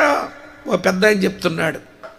ఏమిట్రంటే సరసాల పిచ్చి, తుచ్చమైన కోరికలకు లోబడి ఈ సరసాల పిచ్చిలో పడ్డారు. సరే, ఈనాటి మనుషుల సంగతి వదిలేసేయండి. లోతు రోజుల్లో ఉన్న మనుషులు అలాగే ఉన్నారు. వీళ్ళకి సరదాల పిచ్చి, సోకుల పిచ్చి, చివరికేమో చెప్పడం ఏంటట సరసాల పిచ్చి. ఇలాంటి మనుషుల వలన వారి పాపమును బట్టి ప్రియులారా అది నాకు చాలా భారం అనిపిస్తుంది కనుక నేను నాశనం చేయబోతున్నానని చెప్పి దేవదూతల ద్వారా లోతు ఇంటి వారి కబురు వస్తే లోతు లేచి అల్లుళ్ళ దగ్గరికి పోయి చెప్తున్నాడు ఈ మాట. చూడండి ఏం చెప్పాడో చదువుతాను. ఆదికాండం 19:14 చూడండి. లోతు బయటికి వెళ్ళి తన కుమార్తెను పెండ్లాడనయ్యున్న తన అల్లులతో మాట్లాడి, లెండి ఈ చోటు విడిచిపెట్టి రండి, యెహోవా ఈ పట్టణం నాశనం చేయబోతున్నాడని చెప్పాను. అయితే అతడు తన అల్లుల దృష్టికి ఎగతాళి చేయవాని వలె ఉండెను. ఇదేంట్రా, మన మామయ్య మనతో ఎటకారం ఆడుతున్నాడా? మన మామయ్య గారు ఎగతాళి చేస్తున్నాడా మనల్ని? ఆకాశం నుంచి చినుకులు పడ్డం చూసాం కానీ, వర్షం పడ్డం చూసాం కానీ అగ్ని గంతకాలు కురుస్తాయంటాడే. ఇదంతా ఉత్తుదే. మామ కొంచెం దిమాగ్ ఖరాబ్ అయింది, మన మీద ఎటకారం మాటలు మాట్లాడుతున్నాడు, ఎగతాళే చేశారట. అక్క చెల్లి తమ్ముడన్నా వినండి, నేను మళ్ళీ చెప్తా, దేవుడు తీర్పు తీరుస్తాను అని చెప్పాడు అంటే ఆయన చేసి మరి చూపిస్తాడు. ఆకాశము భూమి గతించిపోయినా కానీ ఆయన మాట సున్నైనా ఒక పొల్లైనా తప్పిపోదు, అది నెరవేర్పుకొచ్చి తీరుద్ది. ఆలస్యమై తవ్వచ్చేమో కానీ అది నెరవేర్పుకు రావటమైతే ఖాయం. చివరికి ప్రియులారా, దేవుడు విశేష కనికరము చేత అక్కడ అబ్రాము చేసిన ప్రార్థన ఆలకించి లోతింటి వారిని కదిలించడానికి ప్రయత్నం చేశాడు. చివరకు లోతు, అతని భార్య, 2 కుమార్తెలు, వాళ్ళకే బయటికి రావడం పెద్ద ఇష్టం అవ్వడం లేదు, లాగాడు మరి బయటికి. నేను అనుకుంటాను పైనుంచి అగ్ని గంధకాలు కురుస్తూ ఉండగా, అయ్యో మామయ్య గారు చెప్పారు, అయ్యో లోతు గారు చెప్పారు, లోతు అంకుల్ చెప్పాడు, అయినా మేము చెప్పిన మాట వినలేదే, మేము మార్పు చెందడానికి ఇష్టపడలేదు, పశ్చాత్తాపడడానికి ఇష్టపడలేదని చివరికి అగ్ని గంధకాలతోనే వారు నాశనం అయిపోయారు. ఇది 2వ దృష్టాంతం. మొదటి దృష్టాంతం నోవా రోజుల్లో జరిగింది, 2వ దృష్టాంతం లోతు దినాల్లో జరిగింది. కారణాలు కూడా చెబుతూ వచ్చాను. ఏ కారణాన్ని బట్టి ఈ తీర్పు దేవుడు ప్రకటించవలసి వచ్చిందో చెప్పాను. 3వ దృష్టాంతం కొంచెం ప్రాముఖ్యమైనది, బాగా వినండి. ఇది చెప్పి నేను ముగింపుకు వచ్చేస్తాను. ఒక మారు యేసుక్రీస్తు ప్రభువారు భూమి మీద ఉన్నప్పుడు ఆయన యెరూషలేముకు తన శిష్యులతో పాటు పోయినాడు. యేసు ప్రభువారు శిష్యులు ఆ పట్టణానికి వెళ్ళిన తర్వాత, యెరూషలేముకు వెళ్ళిన తర్వాత శిష్యులంతర దగ్గరికి చేరి ఏమండి, నేను అనుకుంటాను, ప్రభా చూసావా ఈ పట్టణం ఎంత బాగుందో, ఈ పట్టణంలో ఈ మందిరం ఎంత బాగుందో చూసావా, సొలొమోను కట్టాడు, సొలొమోను కట్టాక అది పాడైపోతే మళ్ళీ జెరుబ్బాబెలు యెహోషువలు కట్టారు, అది కాస్త కొంచెం పాడైపోతే ఈ రాజు హేరోదు కూడా కొంచెం రిపేర్లు చేయించినాడని అన్నీ చూపిస్తే యేసు ప్రభువారు వినండి ప్రియులారా, ఏమన్నారో ఏం జరిగిందో చదువుతా. మత్తయి సువార్త 24 అధ్యాయం 1 వచనం చూడండి. యేసు దేవాలయము నుండి బయలుదేరి వెళ్ళుచుండగా ఆయన శిష్యులు ఆ దేవాలయపు కట్టడములు ఆయన చూపించవచ్చిరి. ప్రభా చూడు, యెరూషలేము దేవాలయం ఎంత బాగుందో, దీని కట్టడాలు చూడంటే ఇప్పుడు ఒక విషయం చెప్తాను. యేసయ్య చూశాడు, నచ్చితే నచ్చిందని చెప్పాలి, నచ్చకపోతే నచ్చలేదని చెప్పాలి, అంతే కదండి. సొలొమోను కట్టాడు, పాడయింది. తర్వాత జెరుబ్బాబెలు యెహోషువలు కట్టారు, అది పాడైంది. ఇప్పుడు హేరోదు కొంచెం రిపేర్లు చేశాడు. ఇప్పుడైతే మందిరం చాలా శృంగారంగానే ఉందిగా, అందంగానే ఉందిగా. చూసినటువంటి యేసు నచ్చితే నచ్చిందని చెప్పాలి, నచ్చకపోతే నచ్చలేదని చెప్పాలి. నచ్చిందని చెప్పలేదు, నచ్చలేదని చెప్పలేదు, వేరొక మాట చెప్తున్నాడు. చూడండి 2వ వచనంలో, అందుకాయన మీరు ఇవన్నీ చూచుచున్నారు కదా, రాతి మీద రాయి ఒకటైనను ఇక్కడ నిలిచి ఉండకుండా పడద్రోయబడనని మీతో నిశ్చయముగా చెప్పుచున్నానని వారితో చెప్పాను. ఇది యెరూషలేము మీద ఆయన ప్రకటించిన తీర్పు, యెరూషలేము ప్రజల మీద ఆయన ప్రకటించిన తీర్పు. రాయి మీద రాయి లేకుండా పడద్రోయబడుతుంది అన్నాడు. అరే, ఎందుకంటే ఈ మాట ప్రభు చెప్పాల్సి వచ్చింది? ఇదే కాంటెక్స్ట్లో మరికొన్ని మాటలు డాక్టర్ లూకా గారు గ్రంథస్థం చేశారు, ఆ మాటలు కూడా చూపిస్తాను చూడండి. లూకా సువార్త 19వ అధ్యాయం 42వ వచనం 41 నుంచి చదువుతారు. ఆయన పట్టణమును సమీపించినప్పుడు దాన్ని చూచి దాని విషయమై ఏడ్చి, నీవు ఈ దినమందైనను సమాధాన సంబంధమైన సంగతులు తెలుసుకుని ఎడల నీకు ఎంతో మేలు గాని ఇప్పుడవి నీ కన్నులకు మరుగు చేయబడి ఉన్నవి. ప్రభు నిన్ను దర్శించిన కాలము నువ్వు ఎరగకుంటివి గనుక నీ శత్రువులు నీ చుట్టూ గట్టు కట్టి ముట్టడి వేసి అన్ని ప్రకార నిన్ను అరికట్టి నీలోనున్న నీ పిల్లలతో కూడా నిన్ను నేలను కలిపి నీలో రాయి మీద రాయి నిలిచి ఉండనీయనని దీని గుండె దినములు వచ్చునని చెప్పాను. చాలా భయంకరమైన తీర్పు మాటలు ఇవి, చాలా భయంకరమైన తీర్పు మాటలు ఇవి. నువ్వు ఈ దినమందైనా సమాధానకరమైన సంబంధమైన సంగతులు తెలుసుకుంటే నీకెంతో మేలు.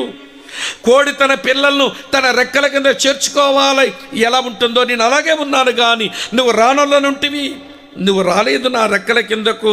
అయితే శత్రువులు వస్తారు, గట్టు కడతారు, ముట్టడి వేస్తారు, అన్ని ప్రక్కలని అరికట్టేస్తారు, నీలో ఉన్న నీ పిల్లలతో కూడా నీ నేలను కలిపేస్తారు, రాయి మీద రాయి నిలవని రోజులు వస్తాయి అన్నారు. ఒరి యెరూషలేం మీద, యెరూషలేం ప్రజలైన యూదుల మీద యేసయ్య ఇంత తీర్పు మాటలు ఎందుకు ప్రకటించవలసి వచ్చింది? ఆలయం చూడు బాబు, ఇది ఎంత బాగుందో అంటే బాగుందని లేదు, బాగులేదని లేదు, కానీ తీర్పు మాటలు ప్రకటించినారు ఆయన. అంత తీర్పు మాటలు యెరూషలేము మీద, యెరూషలేం ప్రజల మీద ఎందుకు ప్రకటించవలసి వచ్చిందంటే, చాలా రోజులుగా నేను నీ దగ్గరగా నా ప్రవక్తలను పంపిస్తున్నాను, నా సేవకులను పంపిస్తున్నాను, నా మాటలు నీకు వినిపిస్తున్నాను, అయినా నువ్వు నా రెక్కల కిందగా నువ్వు రావటం లేదన్నాడు కదా. ఏం ప్రకటించినాడు దేవుడు? ఒక ప్రవక్త ఉదాహరణ చూపిస్తాను. ఈ యెరూషలేం ప్రజల దగ్గరకు దేవుడు తన ప్రవక్తను పంపించి ఏం చెప్పాడు, వాళ్ళు ఎలా ఉన్నారో చదువుతాను చూడండి. ఇర్మియా గ్రంథం 2వ ముగింపుకు వస్తున్నాను, బాగా వినండి.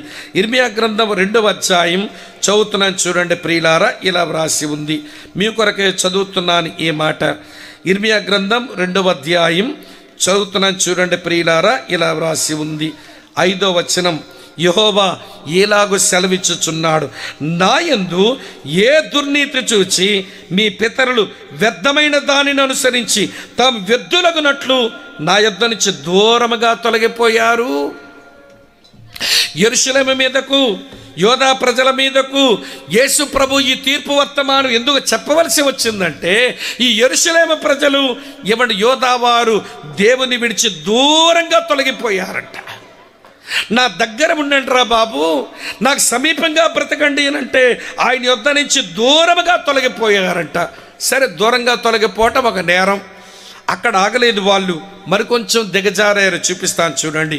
ఇర్మియా గ్రంథం అదే 2వ అధ్యాయంలో చదువుతున్నాను చూడండి ప్రియులారా. 13వ వచనం ఇలా రాసి ఉంది, నా జనులు 2 నేరములు చేసి ఉన్నారు, జీవజలముల ఓటనైనా నన్ను విడిచి ఉన్నారు. తమ కొరకు బద్దలైన తొట్లను, నీళ్ళ నిలవని తొట్లను తొలిపించుకున్నారు. నేను జీవజలపు ఊటను, నన్ను విడిచిపెట్టి దూరంగా వెళ్ళడమే నేరం. దూరంగా వెళ్ళిన వారు నన్ను విడిచిపెట్టేశారు పూర్తిగా అన్నాడు. ఇది 2వ మాట. వినండి వినండి. యేసు ప్రభు కనికర సంపన్నుడు, ప్రేమాపూర్ణుడు. ఇంత కోపంగా తీర్పు వర్తమానం ఎందుకు చెప్పాల్సి వచ్చిందో, దూరంగా వెళ్ళారు తన ప్రజలు. మొదటి తప్పు. తను విడిచిపెట్టేశారు, 2వ తప్పు. 3వ తప్పు చూపిస్తాను చూడండి. ఇర్మియా గ్రంథం 2వ అధ్యాయంలోనే ఇలా రాసి ఉందమ్మా. చదువుతున్నాను చూడండి. 31వ వచనం ఇలా ఉంది. 2:30 ఈ తరము వారులారా వినండి వినండి. యెహోవా సెలవిచ్చు మాట లక్ష్య పెట్టండి. నేను ఇశ్రాయేలీయులకు అరణ్యమలైపోతున్నా అంటూ కిందకు వచ్చేసరికి అంటాడు. 32వ వచనం క్షమించండి, 32 చూడండి. కన్యక తన ఆభరణములను మర్చున, పెండ్లి కుమారి తన వడ్డానమును మర్చున, నా ప్రజలు లెక్కలేని దినములు నన్ను మర్చిపోయారు. దూరం వెళ్ళిపోయారు, విడిచిపెట్టేశారు, ఇప్పుడేమో మర్చిపోయారు. ఎవరండి వీరంటే దేవుని పిల్లలే. ఎవరండి వీరంటే దేవుని ప్రజలను, ఇశ్రాయేలీలే. పస్కాను ఆచరించిన వాళ్ళు కాదా? ఆచరించారు వీళ్ళ పితరులు. ఎర్ర సముద్రం దాటి వచ్చిన వారు కాదా? ఎర్ర సముద్రం దాటి వచ్చిన వారు. మన్నా తిన్న ప్రజలు కాదా? మన్నా తిన్న ప్రజలే. బండలో నీళ్లు తాగలేదా? నీళ్లు తాగిన ప్రజలే. దేవుడిచ్చిన కనానులో ఆశీర్వదించబడలేదా? ఆశీర్వదించబడ్డ ప్రజలే. ఏమైంది వీళ్ళకిప్పుడు? ఏమైంది వీళ్ళకిప్పుడు? దూరం వెళ్ళిపోతున్నారు. నాకు చివరికి నన్ను విడిచిపెట్టేశారు, చివరికి నన్ను మర్చిపోయారు. మర్చిపోతే దేవుడు అంటున్నాడు. ఈ చివరి మాట చూపించి ముందుకెళ్తాను రండి ప్రియులారా. అదే ఇర్మియా గ్రంథంలో చదువుతాను చూడండి. 6వ అధ్యాయం 16వ వచనంలో యెహోవా ఇలాగ సెలవిస్తున్నాడు, మార్గాల్లో నిలిచి చూడండి, పురాతన మార్గాల గురించి విచారించండి, మేలు కలుగు మార్గం ఏదని అడిగి తెలుసుకోండి, అప్పుడు మీకు నెమ్మది కలుగుతుందని. అంటే వారు అంటున్నారట, మేము అందులో నడుచుకొనమని చెప్పుచున్నారు. మార్గాలు విచారించండి బాబు, మీకు నెమ్మది కలిగే మార్గం ఏదో మీరే పరీక్షించి తెలుసుకోండి. మీ ముందు నా మార్గాలు మీ ముందు పెట్టాను రండి అంటే, నీవు మా ముందు ఇచ్చిన మార్గాల్లోనికి మేము రాము అంతే. ఏమి మెడబిరుసుతనం అండి, ఏమి అహంకారం అండి, ఏమి బుర్ర తిరుగుడు అయినవండి వీళ్ళది. దూరంగా పోయారు, విడిచిపెట్టేశారు, మర్చిపోయారు. నా మార్గాలు నడవంటే మేము నడవమని చెప్తున్నారు. 8వ అధ్యాయం దగ్గరకు వచ్చేసరికి అంటాడు, అసలు పశ్చాత్తాపడే బుద్ధే లేదండి వీళ్ళ దగ్గర. ఒక్క పేజీ తిప్పండి, చూపిస్తాను మీకు. దాని తర్వాత మనం ముగింపుకు వస్తాం.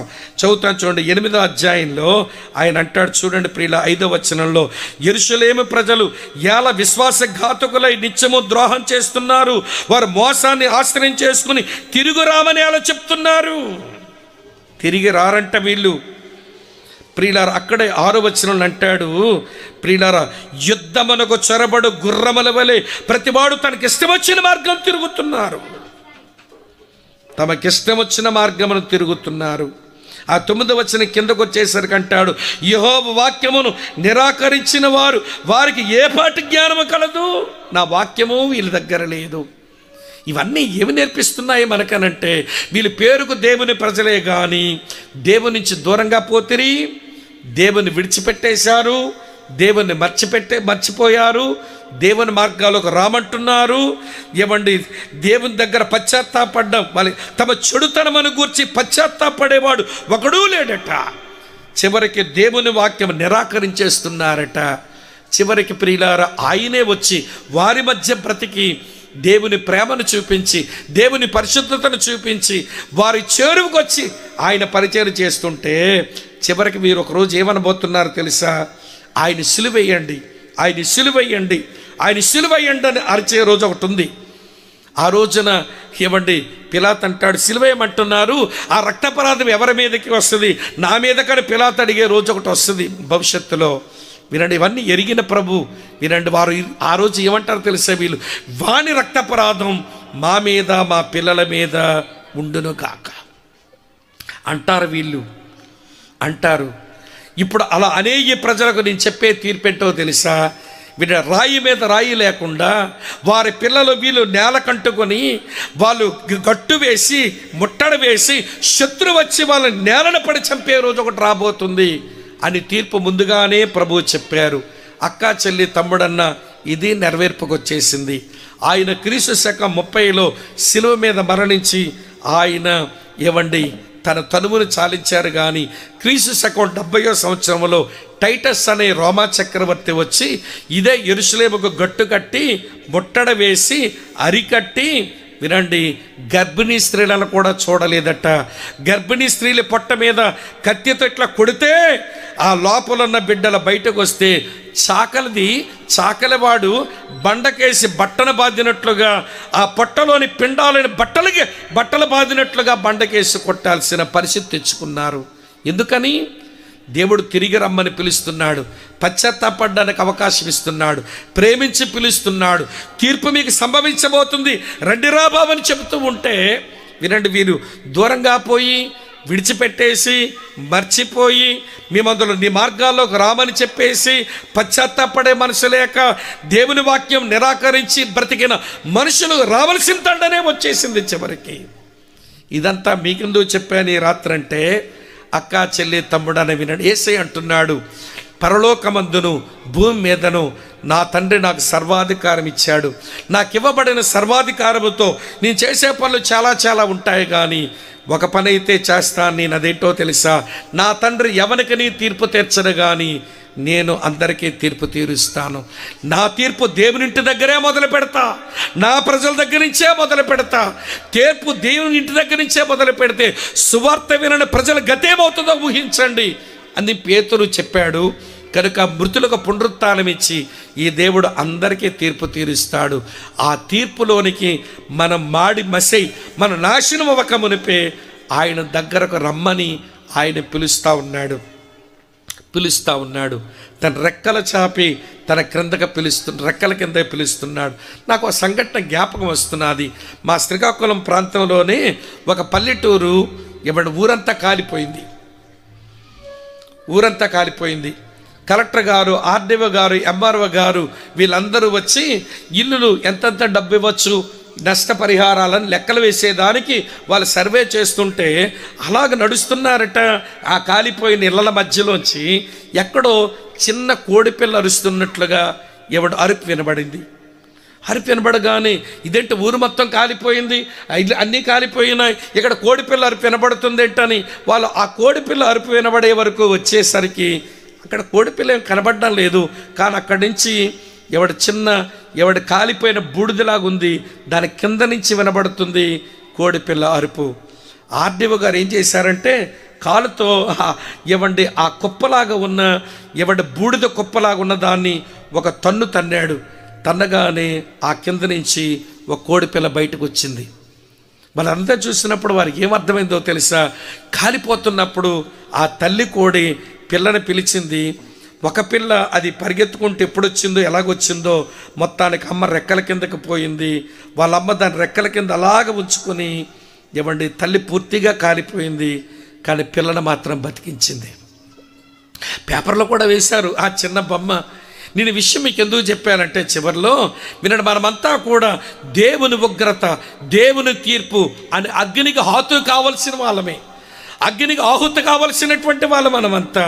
కానీ దేవుడు నీ కొరకే లోకానికి వచ్చి ఆ తీర్పుకు, ఆ ఉగ్రతకు నువ్వు నాశనం అవ్వడం ఇష్టం లేనివాడు రెక్కల చాపి నిన్ను కూడా పిలుస్తున్నాడు. రాను అంటున్నావు ఎందుకని? కాలిపోతావా ఉగ్రతలో? దేవుని ఉగ్రతకి ఆహుతి అయిపోతావా? నువ్వు లోపలికే వస్తే ఆయన నీ పాపాలకు రావాల్సిన శిక్షా తీర్పు అంతా ఆయన అనుభవించి తన రెక్కలను చాపి శిలువ మీద మరణించి ఆ రెక్కల కిందకి నిన్ను పిలుస్తున్నాడు.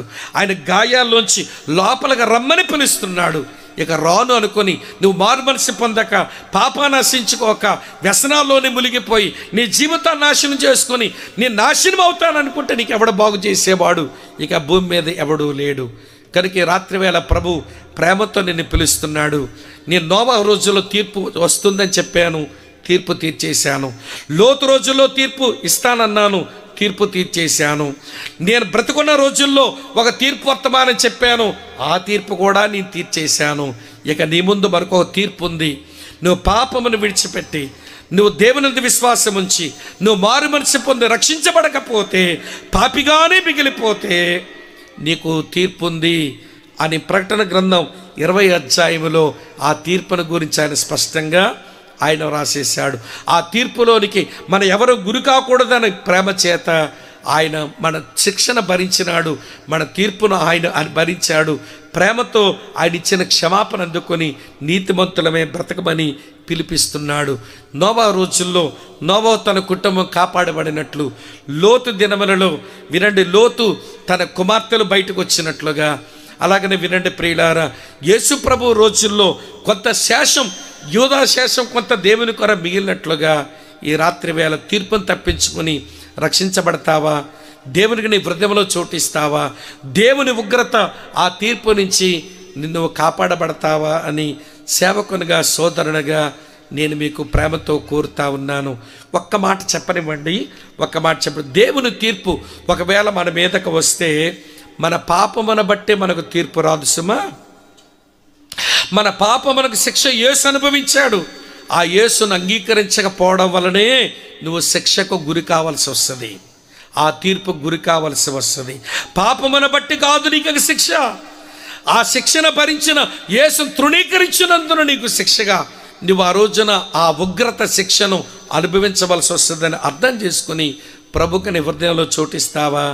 మారు మనసు నొందుతావా? దేవునికి బిడ్డగా బ్రతుకుతావా? దేవుని మార్గాలను వెంబడిస్తావా? ప్రభు యొక్క శిష్యునిగా, శిష్యురాలుగా బ్రతుకుతావా?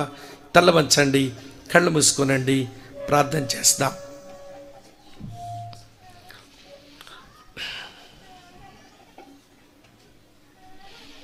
అయిపోయింది రాత్రి సువార్త కూడిక. యేసు ప్రభు వారు ఇలాగన్నారు, పరలోకమందును భూమి మీదను నాకు సర్వాధికారం ఇయ్యబడి ఉంది అన్నారు. దానికంటే ముందు ఆయన చెప్పారు, తండ్రి ఎవరికని తీర్పు తీర్చడు కానీ అందరికీ తీర్పు తీర్చుటకు నేను సర్వాధికారం కలిగిన వాడనవుతాను అని చెప్పారు.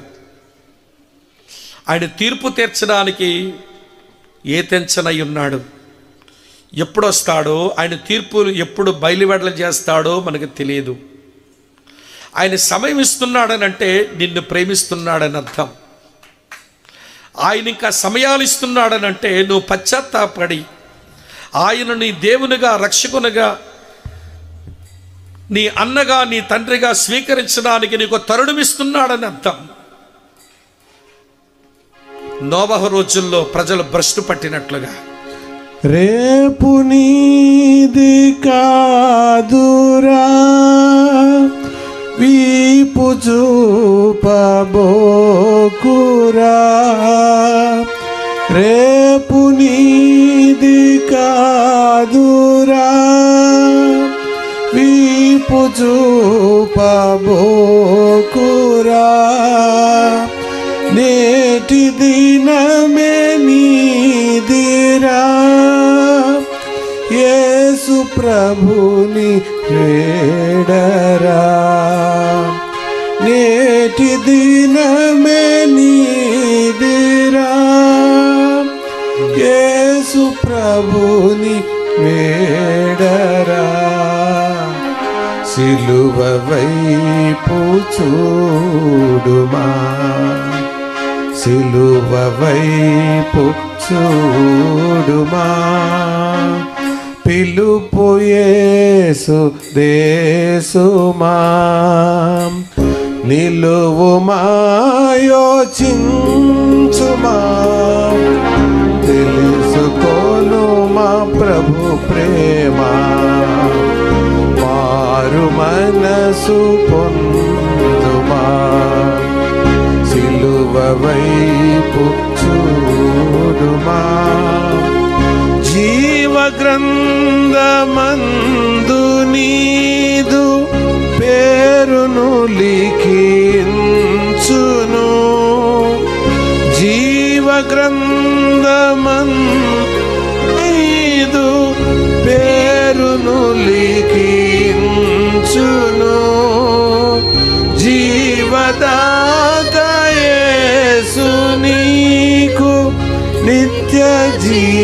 జీవమిచ్చును జీవదాత యేసు నీకు నిత్య జీవమిచ్చును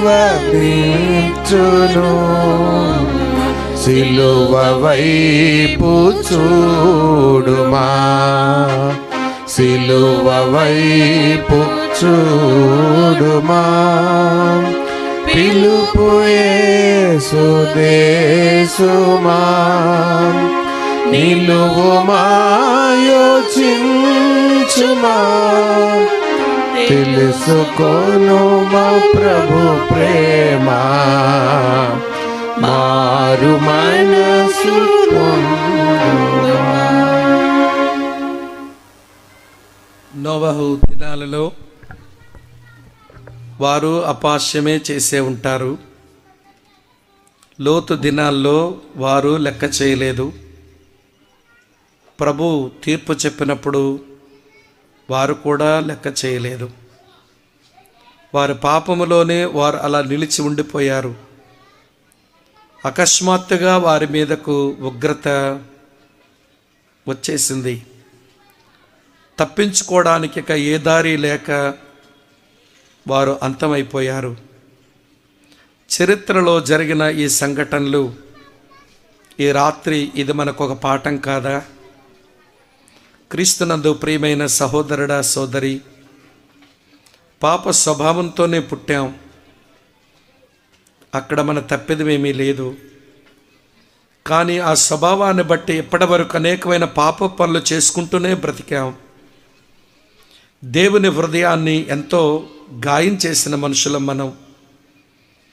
అయినా నిన్ను నన్ను ప్రేమించి ఈ లోకమునకు పాప శరీరాకారంతో వచ్చాడు. శిలువ పైన ఆ ఘోర మరణమే చెందాడు. తన శరీరంలో ఒక రక్తపు బొట్టు కూడా మిగిల్చుకోకుండా మనందరి పాప శాపముల కొరకు ఆ యవ్వన పరిశుద్ధ రక్తమంతా ఆయన కార్చేశాడు. ఇక మన మీద ఆ దేవుని కోపం రాకుండా ఆ తల్లి కోడి పిల్లకోడి పిల్లను లోపలుంచుకున్నట్లుగా తన లోపల ఉంచుకొని ఉగ్రత నుంచి కాపాడగోరుతున్నాడు. నిన్ను పిలుస్తూ ఉన్నాడు. ఇంకా ఆ సిలువ వైపు చూడక ఆయనకు నీ వీపే చూపి ఆయన హృదయాన్ని గాయపరుస్తూ నీ పాపపు అలవాట్లు నీ జీవితాన్ని పాడు చేసే, నీ కుటుంబాన్ని పాడు చేసే పరిస్థితులను నువ్వు తెచ్చుకుంటాను అంటే సహోదరుడా సోదరి, ఎవరు నీకు మేలు చేయగలరు? ప్రభు ప్రేమించి నిన్ను పిలుస్తూ ఉండగా ఒకవేళ నువ్వు దూరంగా కూర్చున్న వాక్యం విన్నావేమో ఈ రాత్రి, లేక సమీపానికి వచ్చే వాక్యం విన్నావేమో, మారు మనసు లేక, రక్షణ అనుభవం లేక, ప్రభుకి నీ హృదయంలో చోటు ఇవ్వక, ఇదివరకటి పాపాల విషయమై అసహ్యత లేక అలానే ఆ పాప పనులు చేసుకుంటూనే జీవించి నువ్వు నాశనానికి వెళ్ళడానికి ఇష్టపడిన దేవుడు ఈ రాత్రి నిన్ను పిలుస్తూ ఉండగా, ప్రభువా నిన్ను నమ్ముకుంటాను, నేను నిన్ను వెంబడిస్తాను, నా మీద ఇంతవరకు యాజమాన్యం చేసిన, నన్ను బానిసగా చేసిన పాపాల నుంచి విముక్తి పొందుతాను, నా హృదయంలోనికి రండి నాయనా, నన్ను మీరు స్వీకరించండి, నన్ను మీరు స్వీకరించండి అని అడిగితే ఆ గొప్ప తీర్పు నుంచి నువ్వు తప్పించబడతావు. యేసయ్యే వాగ్దానం చేశారు, ఎవరైతే నా మాట విని నన్ను పంపిన వారి యందు విశ్వాసం ఉంచుతారో వారికి ఒక తీర్పు తీర్చబడదు అని చెప్పాడు. కాగా ఎవడైనను క్రీస్తునందున్న ఎడల వానికి ఏ శిక్షావిధి ఉండదు అని సెలవిచ్చాడు ఆయన. ఈ మాటల వెలుగులో నీ హృదయాన్ని ప్రభుకిస్తావా? ఆయన వెంబడించడానికి ఒక తీర్మానం చేస్తావా? ఇది నీకు ప్రభు అనుగ్రహించిన చక్కని రాత్రి. అలాంటి వారు ఎవరైనా ఈ స్థలంలో ఉంటే మీరు కూర్చున్న చోట, బాబు దేవుని మాటలు అర్థమైనాయి, ఆ తీర్పుకు లోనై నేను నాశనం కాలేను, నా జీవితాన్ని ప్రభుకి ఇస్తాను, నా కొరకై ప్రార్థన చేస్తారా అనేవాళ్ళు ఈ చోట ఎవరైనా ఉండుంటే నెమ్మదిగా మీ కుడి హస్తాన్ని మీ తల కంటే కొంచెం పైకెత్తి చూపిస్తారా? రక్షణ అనుభవం లేక దేవుని తీర్పు కొరకు పరిగెడుతున్న వారికి దేవుడు అనుగ్రహించిన మంచి అవకాశం. అలాంటి వారు ఎవరైనా ఉంటే మీ కుడి హస్తాన్ని పైకెత్తి చూపిస్తారా? మీ కొరకై ప్రార్థించి పంపిస్తాం. వందనాలు చెల్లి, వందనాలు చెల్లి, వందనాలు సహోదరుడా. Praise the Lord. వందనాలు తల్లి. ప్రభు నిన్ను ఆశీర్వదించునుగాక. ప్రభు నీ హృదయంలో కార్యం చేయనుగాక. ప్రతి బంధకాల నుంచి నేను విడిపించి మేలుతో నీ హృదయాన్ని ఆయన తృప్తిపరిచే దేవుడు తృప్తిపరచును. ఇంకెవరైనా ఉన్నారా? వందనాలు అయ్యా, వందనాలు బ్రదర్, వందనాలు సిస్టర్. ప్రార్థన చేసుకుందాం.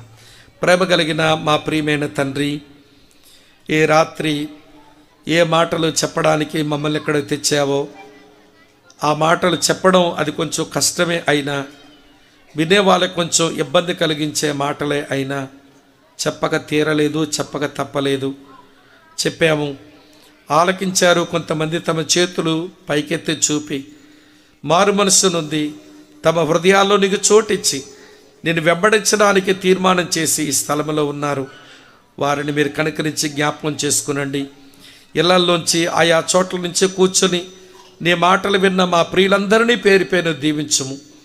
వారిని పట్టి పీడిస్తున్న వెంటాడుతున్న ప్రతి విధమైన బలహీనత నుంచి విడిపించి ఓ ప్రభా రక్షణ భాగ్యంతో వారిని అలంకరించి వారి కుటుంబాన్ని మీరు ఆశీర్వదించుము.